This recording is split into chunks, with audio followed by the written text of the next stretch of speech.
नमस्कार दोस्तों, मैं गौरव उपाध्याय आज आपके लिए स्वतंत्र भारत में राजनीति किताब के महत्वपूर्ण प्रश्नों को लेकर हाजिर हुआ हूँ।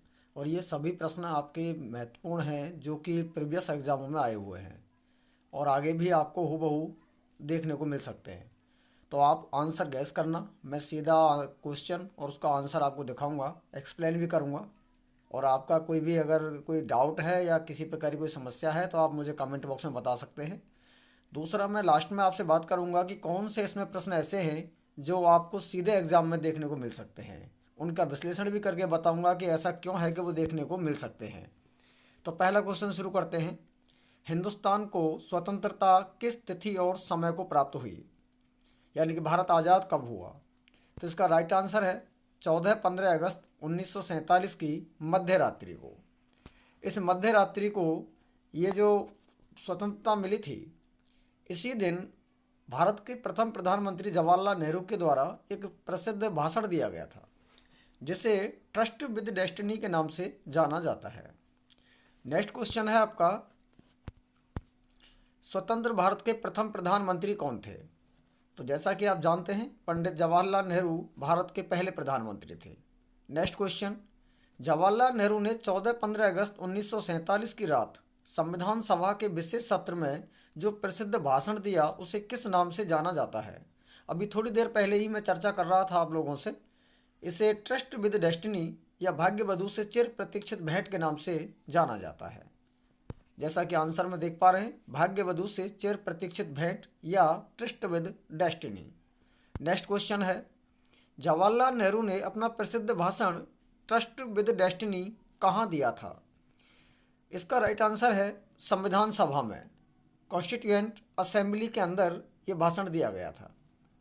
नेक्स्ट क्वेश्चन है, आज़ादी की लड़ाई के दौरान किन दो प्रमुख बातों पर सबकी सहमति थी? यानी कि जब भारत की आज़ादी के लिए लड़ाई लड़ी जा रही थी तो उस दौरान पक्ष विपक्ष, विभिन्न मतों वाले लोग, धर्मों वाले लोग, कौन सी दो बातें थीं जिन पर एक मत थे?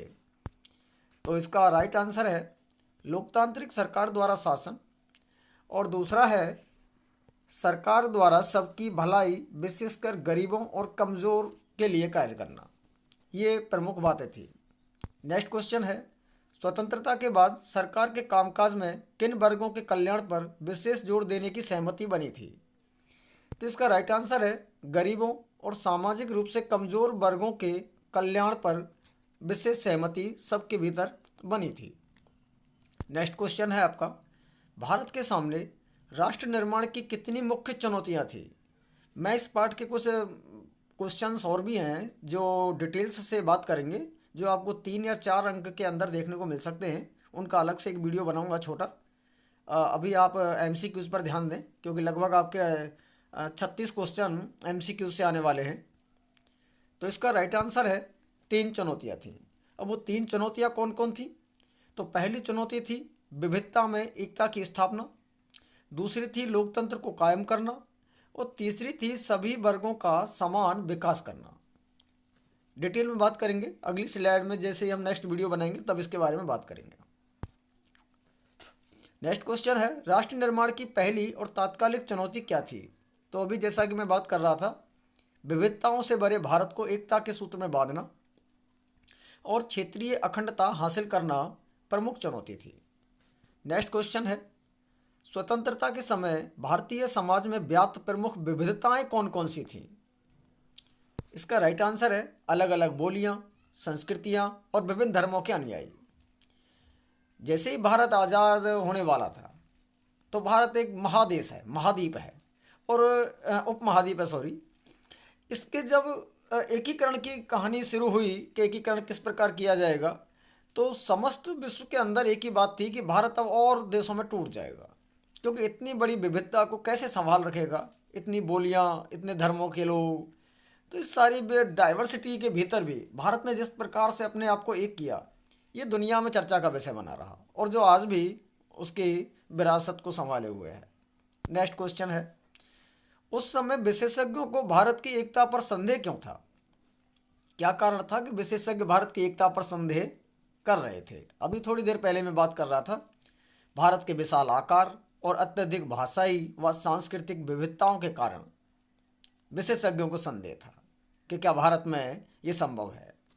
नेक्स्ट क्वेश्चन है 1947 के विभाजन के कारण बड़े पैमाने पर हुई हिंसा ने भारत की किस मौलिक धारणा को चुनौती दी थी? बहुत बड़ी हिंसा हुई थी और हिंसा में हजारों लोग मारे गए, लाखों की संख्या में लोग विस्थापित हुए थे। इसका राइट आंसर है धर्मनिरपेक्ष भारत की धारणा को। हालांकि धर्मनिरपेक्ष शब्द है वो 42वें संविधान संशोधन 1976 के द्वारा जोड़ा गया था, लेकिन भारत के संविधान की जो मूल अवधारणा है उसमें आपको धर्मनिरपेक्षता के दर्शन होते हैं। भाग 3 मौलिक अधिकारों के अंदर आर्टिकल 25 और 28 आपको धर्मनिरपेक्षता के दर्शन हो जाएंगे। बाद में इसको प्रस्तावना में जोड़ दिया गया था। नेक्स्ट क्वेश्चन है आज़ादी के तुरंत बाद देसी रियासतों के संदर्भ में कौन सा महत्वपूर्ण कार्य शेष था? महत्वपूर्ण कार्य कौन सा था? राइट आंसर है उन्हें भारतीय संघ में शामिल करना, क्योंकि इतने बड़े विविधता वाले देश को जो रियासतों में बटा हुआ था, 565 देशी रियासतों में बटा हुआ था, उसे किस प्रकार एकता के सूत्र में बांधा जा सकता है, इसको लेकर वह चर्चा थी। नेक्स्ट क्वेश्चन देश की अंदरूनी सीमा रेखाओं के पुनर्निर्धारण में मुख्य आधार क्या था? अर्थात किस आधार पर देश के अंदर सीमाओं का पुनर्निर्धारण किया गया था? तो राइट आंसर है लोगों की भाषाई आकांक्षाओं और क्षेत्रीय पहचान को सम्मान देने के उद्देश्य से ये कार्य किया गया था। देश के अंदरूनी सीमाओं के पुनर्निर्धारण में इसने मुख्य आधार था ये, क्योंकि भाषा के आधार पर, क्षेत्रीयता के आधार पर प्रांतों का गठन किया गया था। नेक्स्ट क्वेश्चन है राष्ट्र निर्माण की दूसरी चुनौती क्या थी? तो अभी थोड़ी देर पहले मैंने बात की थी, लोकतंत्र को सफलतापूर्वक स्थापित और संचालित करना। नेक्स्ट क्वेश्चन है राष्ट्र निर्माण की तीसरी चुनौती का संबंध किससे था? इसका राइट आंसर है समूचे समाज का आर्थिक विकास और सबका भला सुनिश्चित करने से था। नेक्स्ट क्वेश्चन सन ... का साल अभूतपूर्व हिंसा और विस्थापन की त्रासदी का साल रहा। अर्थात कौन से साल में बहुत ज़बरदस्त हिंसा हुई और विस्थापन यानी कि लोगों का इधर से उधर जो स्थानांतरण हुआ था, वो कौन से साल की कहानी है? तो जैसा कि आप जानते हैं 1947 के अंदर ये घटनाएं घटी थी। ये विस्थापन और त्रासदी का काल कहलाता है। नेक्स्ट क्वेश्चन है 1947 में कोलकाता के दंगा प्रभावित क्षेत्रों में शांति के लिए किन दो समुदायों ने मिलकर प्रयास किए थे? इसका राइट आंसर है हिंदू और मुस्लिम दोनों समुदायों ने मिलकर काम किया था ताकि सांप्रदायिक हिंसा से निपटा जा सके। नेक्स्ट क्वेश्चन है सुनील जाना द्वारा 1947 में खींची गई कोलकाता की तस्वीर विभाजन की किन दो विरोधाभासी भावनाओं को दर्शाती है? राइट आंसर है स्वतंत्रता की खुशी और विभाजन की त्रासदी। नेक्स्ट क्वेश्चन है भारत की क्षेत्रीय अखंडता को बनाए रखने के लिए किन दो पहचानों के बीच संतुलन बनाना आवश्यक था? इसका राइट आंसर है राष्ट्रीय एकता और क्षेत्रीय उप क्षेत्रीय पहचानों के बीच। नेक्स्ट क्वेश्चन है नेहरू के अनुसार स्वतंत्र भारत का लक्ष्य किन लोगों के सपनों को साकार करना था? इसका राइट आंसर है हिंदुस्तान की जनता के सपनों को साकार करना था। नेक्स्ट क्वेश्चन है स्वतंत्रता के समय यह आशंका सच साबित होती दिखी थी कि इतनी विविधताओं वाला देश एकजुट नहीं रह सकता। इसका मुख्य कारण क्या था? तो इसका राइट आंसर है देश का विभाजन। इस प्रकार से हमने एक एक करके 21 क्वेश्चंस को पूरी तरीके से कर लिया है और ये 21 क्वेश्चन आपको परीक्षा में बहुत हेल्प करेंगे और आने वाले जो एग्ज़ाम है उसमें आपको बहुत फ़ायदा पहुंचाएंगे।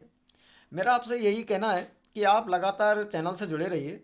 मैं आने वाले 10 दिन के भीतर यानी एग्ज़ाम से पूर्व आपको सारे इम्पोर्टेंट क्वेश्चंस जितने भी बनते हैं उनको यहाँ करा दूँगा और मैं उम्मीद करता हूँ हर वर्ष की भांति कि आपको वो प्रश्न डायरेक्ट आपके एग्ज़ाम में देखने को मिलेंगे।